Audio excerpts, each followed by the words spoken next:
আজমল ডাঙৰীয়াক ডক্টৰ হিমন্ত বিশ্ব শৰ্মাই কৈছিলে যে আজমল ডাঙৰীয়া নামৰ ব্যক্তি কোনো দিছপুৰৰ আশে পাশে সোমাব নিদিও বুলি এই ভাষ্য প্ৰদান কৰিছিলে ডক্টৰ হিমন্ত বিশ্ব শৰ্মা ডাঙৰীয়া। কোনো আজমলক আমি দিছপুৰৰ ওচৰে পাজৰেও আমি সোমাব নিদিও।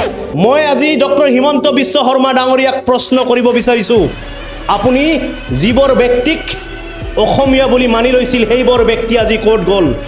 উজনিৰ নামত, উজনিৰ বানাকান্তৰ নামত কি কৰিলে এইবোৰ মানুহ? বিজয় গুপ্তা কি কৰিলে? অশোক সিংহাল কি কৰিলে? বিজয় গুপ্তাটো মই জেগাত অসমীয়া মানুহ, বিজয় গুপ্তাটো মই জেগাত অসমীয়া মানুহ। কিবা কৰিছেনে?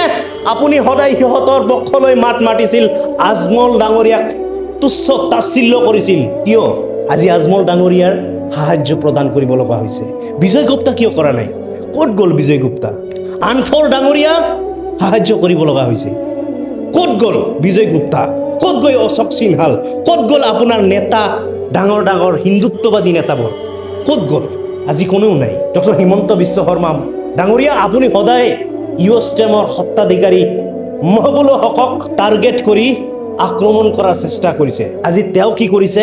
নিজৰ ডক্টৰ টিম লৈ উজনিলৈ ৰাওনা কৰিছে। উজনিৰ বানাকান্তৰ মানুহক চিকিৎসা কৰিবৰ বাবে ৰাওনা হৈছে। এইবোৰ বস্তুবোৰক অকণমান চাই লওক, নিজ চকুৰে এইবোৰ চাই বিবেক বুদ্ধিৰে কিছুমান চিন্তা চৰ্চা কৰক ডাঙৰীয়া।